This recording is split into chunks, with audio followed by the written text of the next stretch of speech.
introduction. I've spent, I guess, close to 40 years now.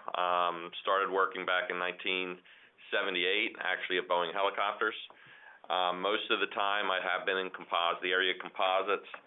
I did work 5 years in materials engineering, followed by 5 years in manufacturing technology, at which point I then moved into the area of military technology, working both ballistic tolerance, nuclear blast and thermal, crash worthiness, even some work in lasers and low observables. About a little over 12 years ago, I moved over to service engineering. I've continued to do composite work there, as well as support the Army Evaluation Center in the evaluation of various helicopters and for live fire, and also continue to do R&D.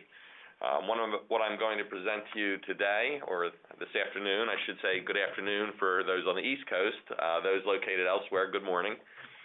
But I'm going to provide a briefing on a lightweight multifunctional structural composite which has integrated electromagnetic shielding within it. It is a true multifunctional material, that is to say it does serve a purpose as being a structural composite first, but we have been able to introduce electromagnetic shielding properties through the construction of the composite itself.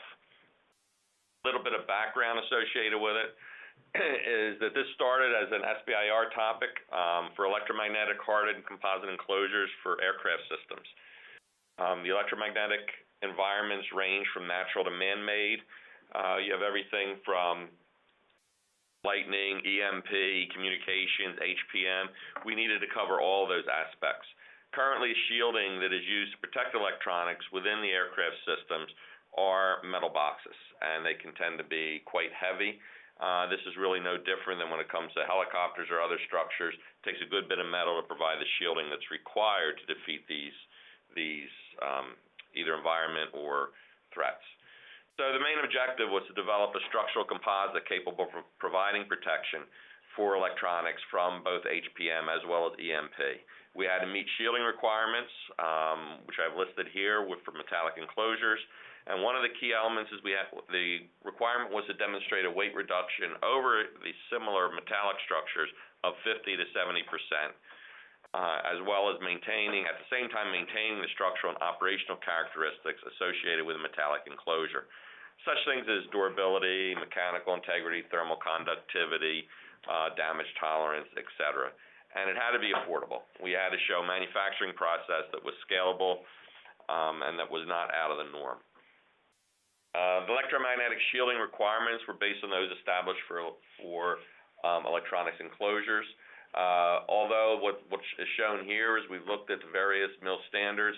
We did consider the MIL standard for hemp, but it's not included in the graph since it was due to its classified nature of that particular requirement, or spec, I should say.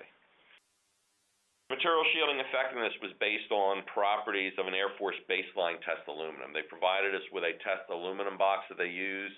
It was field intensity of 10 volts per meter was selected due to the test configuration and the discernible signal received inside the box while radiating 8 megahertz to 18 gigahertz. So we wanted to cover a large range.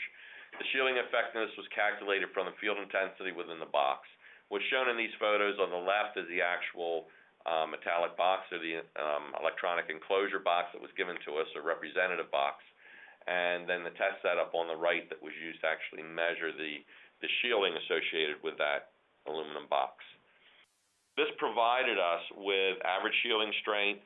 Above 18 hertz was not measured due to test facility. Below 7 was not measured due to limitations of the anechoic chamber. But we use these particular requirements then as a measure of what we had to meet for our composite structure, or composite box. As stated earlier, we were required to maintain metallic structural characteristics such as strength and stiffness, and we had to have the EM shielding effectiveness equivalent to that of aluminum. So in order to do this, we established both threshold and objective. So we established for the shielding effectiveness, we had a threshold of 60 dB as a minimum and an objective of 80 dB as a minimum. We had to reduce the system weight compared with existing materials. 35% weight reduction is a target for primary structures. This deals with when we start talking about multifunctionality of this particular material, and a 70% reduction for non-primary structures. Thermal properties had to be compatible, and we had to have the environmental resistance, keeping in mind that you're going to have both the operational environments of everything from moisture to humidity, heat, as well as your lubricants and things along those lines, fuel that will be in contact could be in contact with the box. And finally, it had to be producible. So we were looking for an automated process that we could use to produce this box. The next chart kind of shows it's a little just shows the general process that we use, showing the 6 enclosure requirements. We went through a material selection process, configuration of panel tests. We also did some processing trials from a manufacturing aspect. All of these elements fed into the enclosure design, and then finally we wound up with some verification testing. For the material selection, we had to have a lot of experience using a polyether ether ketone material. We did look at the materials that were out there in general and decided that we were going to stick with the PEEK material. It's a semi-crystalline thermoplastic, has a very high resistance to man-made fluids, and superior impact and durability properties. This particular chart shows the difference that the PEEK gives you, or the added kinetic energy capability of the PEEK material over that of both a polyether imide as well as an epoxy. So we felt that that was a good selection for the resin material. That then the next step was to actually select the fiber that we were going to use within the composite, keeping in mind that right now the focus is just on the primary structural material. For cost purposes, we selected on an AS4 graphite, but we did have the ability to look at IM6, 7, 8, and we also did consider a nickel carbon fiber as one of the options. The nickel carbon fiber, it's actually nickel-coated carbon, so the electromagnetic shielding would actually be part of the fibers itself. Based on the selection, we did go with the AS4 largely because of cost, but we still kept the nickel carbon fiber as part of the research and development, because we wanted to see the capability of the nickel-coated fiber over that of the addition of a metallic mesh that we were adding into the system. There is data out there that shows that expanded copper mesh can improve your conductivity of a material, and we wanted to take advantage of that. The expanded copper mesh parameters, it was a Dexmec product, long way opening, short way opening, overall thickness. Gives you an idea. We were not talking about something that was very heavy. It's something that was relatively thin, and with the manufacturing process that I'll get to shortly, highly integratable in with the material, the PEEK material that we were using. We selected an in-situ tape placement technology. This minimizes the manufacturing cost. There's no post-processing required. Typically, this is what is called or known as an autoclave process. The copper mesh is integrated in as separate layers through a special head adaptation by the company who produces this equipment. It supports tailoring of the properties, both structural as well as the electromagnetic shielding, and the high compaction pressures minimize space between conductive layers, which further enhance the conductivity. With this particular, the copper mesh is actually dry, if you will, so we are actually using the resin of the PEEK material to wet out the copper mesh and integrate it into the overall structure. Nickel carbon integration, for this, we replaced the AS4 material with nickel carbon as the base fiber. The copper mesh, as I stated earlier, is we had individual layers of the copper mesh integrated within the ply, and these layers were actually rotated among each other, so that if you were to put the 2 layers next to each other and hold it up, you have minimal see-through capability. This helps to block out any of the wavelengths of the electromagnetics that are trying to get through to your system. So we took advantage of that as well. We used panel tests to evaluate the different configurations. This chart summarizes the different type of panels we used. We looked at the aluminum, then we looked at AS4, nickel carbon PEEK, and then we looked at different combinations of plies of copper mesh within the AS4 PEEK. The aluminum box, or a aluminum box, was used with a cutout to accommodate the test panels. So this way we could switch the panels out and we could get a feeling for what the electromagnetic shielding effectiveness would be for each of the panels to help us select our final design. We did use copper tape to seal the test panels to prevent any leakage during the test. The panel measurements, unfortunately, were somewhat inconclusive, and technical difficulties.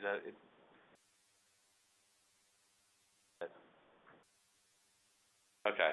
Panel measurements were somewhat inconclusive, as there were no real discernible differences between the configurations. But we did find that the electromagnetic effectiveness equivalent to aluminum had the greatest impact of nickel carbon or the copper mesh. And the test configuration, the reason for this inconclusiveness was the test configuration set up lacked the fidelity for a detailed comparison. But it did give us some a gross idea as to what was going to give us the greatest benefit for the electromagnetic shielding. As such, we selected the AS4 PEEK with a copper mesh.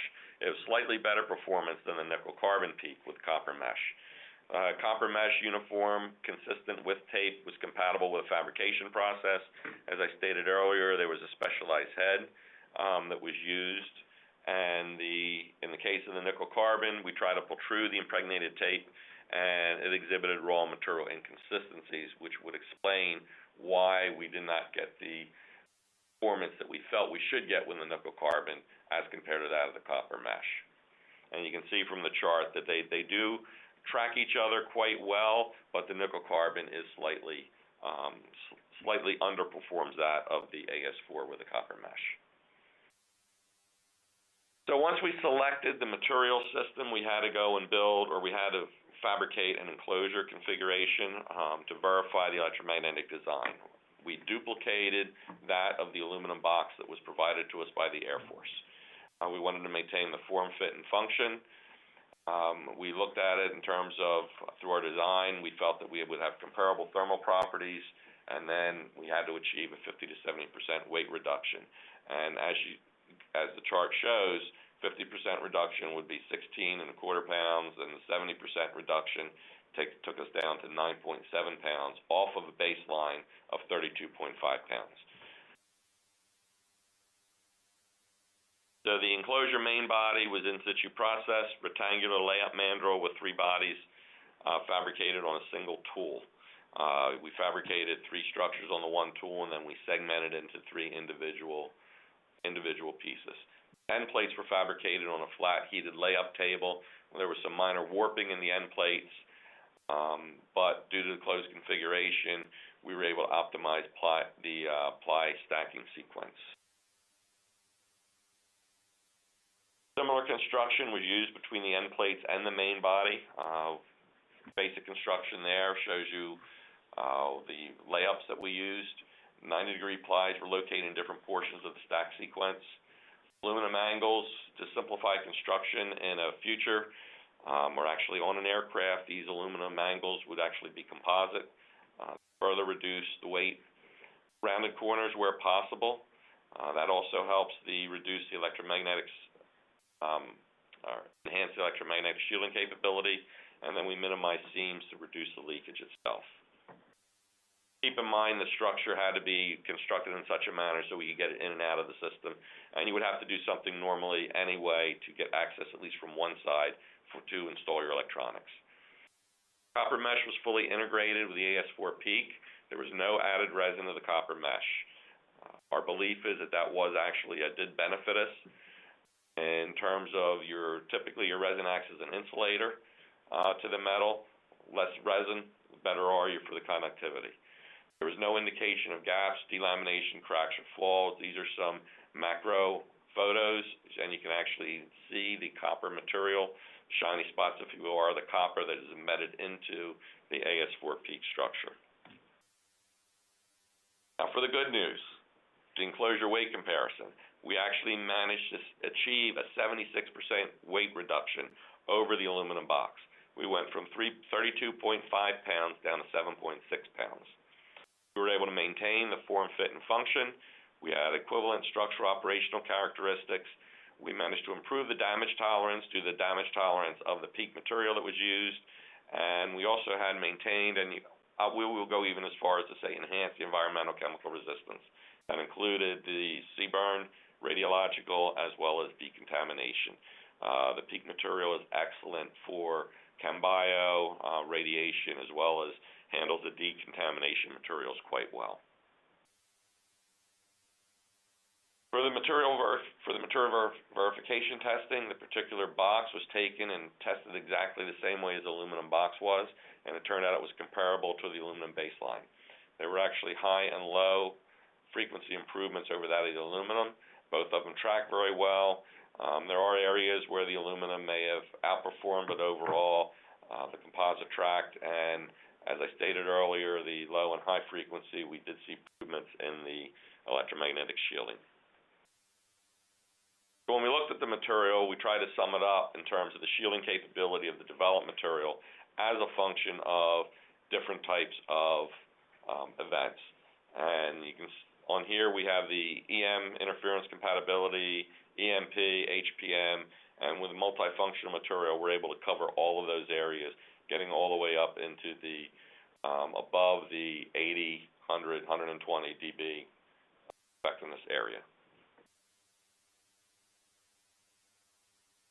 When we talk multifunctionality of this material, the composite itself maintains the structural properties and characteristics of the base AS4 graphite PEEK. The copper mesh impact is determined to be minor through material comparisons and analysis.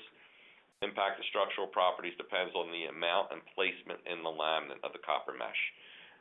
We were able to achieve the electromagnetic shielding shown earlier with only 2 plies of copper mesh. It would be possible to additional plies. You do, however, want to space them out. If you start lumping them together, then you would begin to see an impact on the structural characteristics of the material. Several different aspects of looking at the in situ process.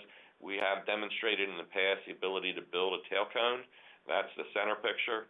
And if you look at the left photo, which shows a typical electronics bay, moving that over into a proposed structure on the right, you can actually take and have a weapons or electronics bay platform, if you will, and you can isolate it, or you can use the overall material itself and isolate the entire inside from the electromagnetics. And that, in essence, is what the next diagrams show, if you will. The material is compatible with a skin stringer construction, supports selective application of the material, minimizes weight. This is actually, as this structure was actually built quite a few years ago using the AS4, or actually it was an IM7 PEEK material system, and we saw weight reductions in excess of 30% on this structure alone. So this particular material stays within this compatibility so that it can be applied to detailed construction such as shown here. Multifunction fiber and reinforced electromagnetic supports both primary and secondary structures, everything from platform structure, electronics bay, to racks, right on down to the electronics enclosure.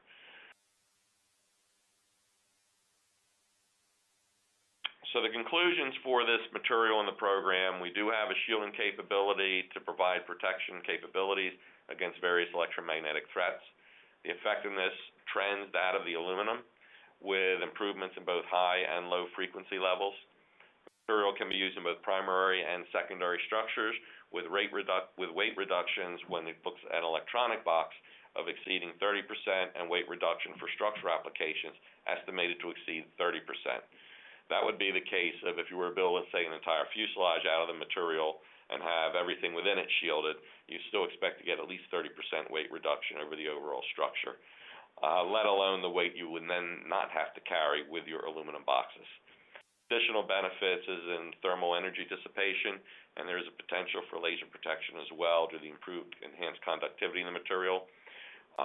What's interesting to note here is we had done previous tests on the PEEK material, graphite reinforced PEEK material without the reinforcement, and even there's significant laser protection. There isn't a blade. The PEEK almost acts as an ablative layer burning off during the laser event, leaving the fibers intact.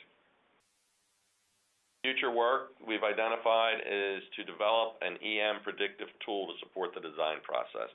Currently, there are no tools that exist. This forces a reliance on building and test approach. The definition of structural property impact from the copper mesh, basically this supports the development of a design tool. Most of what the future work we're looking at is how do we actually develop the information required that simplifies the design process, takes it out of the build and test approach. We need to define required modification to design allowables of the material, identify optimal placement of the mesh within the laminate, and define the percentage of mesh to optimize shielding for different applications. Obviously, if you don't have a requirement for a high energy burst electromagnetic pulse, if you will, you don't need to put as much copper mesh in as you do if you're just wanting to protect against lightning. Then finally, to quantify the thermal properties for heat dissipation as well as for laser protection. Again, all of this suits to benefit the designer to provide the information required in the design process to shorten the timeline associated with that, minimize the build and test that would require to get you your final product. With that, I can entertain any questions. Great. Thanks, Rick. So, as you mentioned, there's some time here for questions. You can either enter some questions in that little chat box we have in DCS, or for those who are on the phone line, you could just speak them out loud here. All right, slide 18. Can you now design a test that can provide the fidelity you're looking for? Is that a good investment?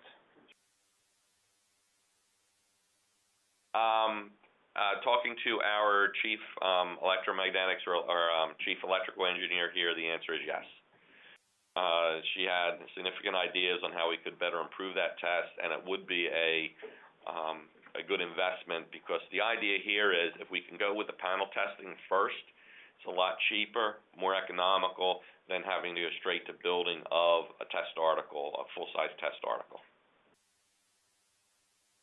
Okay. Which part of the design process is not supported by EM tools?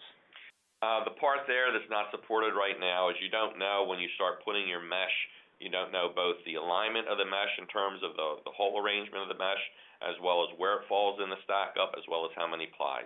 It's the ability to actually predict what the electromagnetic properties are. Some of the information that we looked into is, when you're dealing with a composite, you're looking at alternating layers of insulating, conductive. There is a theory out there called the percolation effect, that when you hit a certain level, then the composite starts acting as a conductive layer. We were unable to find any analytical tools where you could actually predict that behavior based on the placement of the copper mesh within the structure, as well as the alignment of the mesh holes. Okay. Would you please explain again about the mass of copper for lightning versus HPM? Lightning. Light sending? Yeah. Oh, is that? Perhaps lightning? Strike? Okay. Massive copper for perhaps lightning protection? We would versus HPM? I don't know if this really is going to answer the question. We would use the same amount of copper in terms of what the weight is. The placement of the copper is what would be different. So if we're looking at it for lightning, we would be placing it closer to the surface. We'd also be creating lightning paths on the structure. You want to have a attachment point and an exit point. So in essence, we would be using, essentially could be using less copper than we would be using if we were using for HPM. For the HPM, you need to cover the entire surface and protect the entire area, if you will, within from the effects of the HPM. Where lightning, largely you want to direct it away, and it's a lower level than that associated with the HPM. That answers that question. If not, you can re-ask that question. That was from Joe Rogers. Okay, how do the additional copper layers affect repair capability of field or depot units? What's interesting with the PEEK material is not like a typical epoxy composite. That is to say, the material itself is already in its final form. And the way you assemble this is it's really an additive manufacturing process. You lay the material down, you put heat at the interface, and you apply pressure, and it fuses it down, fuses it in place. The PEEK also acts much like a hot melt adhesive. So if anybody's tried to open up a box from Amazon and you struggle if you have one that's glued, you struggle breaking that bond, if you will. It turns around, has a very high bond strength with copper itself. So if you're going to look at the repair itself, you would actually cut the area out that needs to be repaired. You would assemble both your copper and your additional material, your patch material, if you will, and then just simply by applying heat and pressure, you could bond it back into place. Use your typical scarf joint. So you want to be able to overlap both the copper as well as, in this case, you want to make sure both your copper and your composite itself is provided with that overlapping. Largely what you would do is, let's say if you had a straight hole, you create a scarf joint around that hole, so you have a taper out, and then you're going to create your plug that's going to match it, and then simply by applying heat and pressure at the interface with the two pieces, you will then fuse it together and effect the repair. So the repair should be a lot easier than it would typically be associated with an epoxy. Okay. What frequency are you anticipating testing for? Testing for? Broadband or one or two set frequencies? Yes. Ideally, what you would probably do is you'll be looking at the broadband, for the simple reason that you're going to want to cover. Well, let me back up for a minute. If we're talking about a military aircraft, you're going to definitely want to do it to broadband. You're going to want to be able to defeat the higher, the HPM. You want to incorporate everything, including the environmental effects. If you're dealing with a commercial liner, then you're going to pick out specific frequencies that you're most interested in for that particular, that liner is encountered. You're going to look at commercial requirements versus military requirements. So you can actually, in this case, you can actually do both. We focused on the broadband, the idea being that you want to provide the structure with total capability, and the fact that we were dealing at such a high percentage in weight reduction, there's a tremendous, we might be talking only a few percent more in terms of weight going to one or two bands versus doing the broadband approach.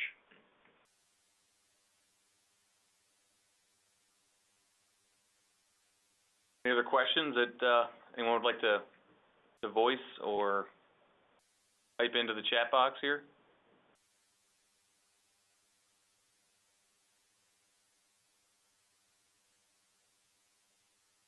So I'll wait for somebody to type up some questions if you have any. I'll just mention the presentation itself that Rick just gave here has been recording, so we'll make that recording available on the DSIAC Techipedia page, as well as the slides from today. Both those will be on our Techipedia page. That's a DTIC product. Techipedia will, for better or worse, require a CAC login to access them. But otherwise, we'll make sure that we send out an email tonight to kind of our larger member base, which all of you who are participating should be part of. Then that'll give you the link to access the slides and the video for today. If you have any issues with that, you can either contact myself, Brian Benish, Sharon Rice at DSIAC, or of course Rick Lazetsky with Service Engineering gave this presentation. We can help you get those slides as well. Okay, so question here, Rick, for you. What temperature does the repair patch need to go in order to make a good bond? That comes in, I guess, two different forms here. If you're looking to get a good fused bond, then you do have to get upwards of roughly 600 degrees Fahrenheit. I'll use that as an example. However, because there is metal in there, you can also use magnetic induction to actually heat the copper interface. We can actually put copper on the interfaces to heat it up as well. So you do have to get up in a higher temperature range because you need to have the PEEK material melt. And I'll let you ask this. So the last question here. PEEK is a thermoplastic, so how likely is the aerospace industry to adopt thermoplastics for structural applications in the near future? We have been pushing this issue for quite a long time now. A good example is that for a previous program, a drive shaft was going to be thermoplastic out of IM7 peak material. We also went as far as going to CDR on another program for a drive shaft material in terms of the IM7 peak. There are currently thermoplastic parts flying on different vehicles. A lot of them are secondary structures, not primary structures. The key to the element has always been design allowables. We were fortunate enough to be able to cobble together enough data to develop design allowables for an IM7 peak system. In essence, I'd like to say that your graphite peak material is ready for prime time now. The Future Vertical Lift program is an excellent place to put it into play. It's simply a matter of the engineers getting out of the old metal standard epoxy composite. I mean, I'll go back over 20 years ago. We had an all-composite helicopter at Boeing called the Model 360. Worked on that particular aircraft. We still don't have an all-composite helicopter out there. So there seems to be this general resistance in terms of something that we're not used to. Thermoplastic is ready, and really the leader for it, I hate to say this, is European industry. They have really led the charge in using this material. They don't get frightened away from the material and the processes, and they develop processes that actually work for the material. In situ process is an excellent process to be taken advantage of at this point in time. Number of plies, how do they affect the EM properties or primary for the mechanical properties, or primarily for the mechanical properties? I assume you're talking about the number of plies of the copper mesh. And for the testing that we did not see much difference between 2 plies of the copper mesh versus 6 plies of the copper mesh. As I stated earlier, there would be some work. You would want to do some additional work in terms of placement of these plies within the laminate and how they're oriented. As far as the primary, or how it would affect the primary properties, as long as they're spaced out well within the structure, what we looked at, we didn't see that as being an issue. Obviously, if you started lumping them together, then you're going to have discrete layers in there where you're going to have essentially a shear plane that you'd have to worry about between the copper or a large piece of copper and the surrounding peak material. Again, these are some of the areas that as you get into your design, you may want to look at with some additional test data. Questions from somebody at NASA, but I suppose, do you know of any partnerships with NASA and their goal to return to the moon that share the same goals for lightweight materials, for micrometeorites, and radiation protection? I don't know of any partnerships. I have seen requests out there through an SBIR system, through other areas like that, talks about that, but we have not been directly involved with anybody from NASA. We'd love to get involved with them, I'll be honest with you. We think the material has a lot to offer, but that's really about all I can say about that. I mean, so, you can send us the information. We'll be happy to talk to anybody. Okay. Well, if there's no other questions, we can end it here a bit early. I will say, if there are any additional questions for Rick or DSIAC in general, you can of course directly send them to Rick. But if you'd like to ask DSIAC and take advantage of the technical inquiry service, you can do that by going on our website, and there's a little technical inquiry form. You can just simply type up your question and send it in. And then we have some researchers who will work with you to make sure we understand the question, go off, find the information you need, and get you in the right direction for whatever project you're working on. So if there's, if you want to throw this question back to DSIAC, we could certainly do a kind of a scan out there to see what NASA's working on with respect to lightweight materials for micrometeorite and radiation protection, and kind of report back on that example as a kind of question. But otherwise, I appreciate everybody dialing in and joining in on this presentation. Rick, thanks for sitting in and delivering this. And thank you, everybody. Stay tuned for emails, follow-up from DSIAC and the rest of what we're doing at DSIAC for future webinars. Thank you.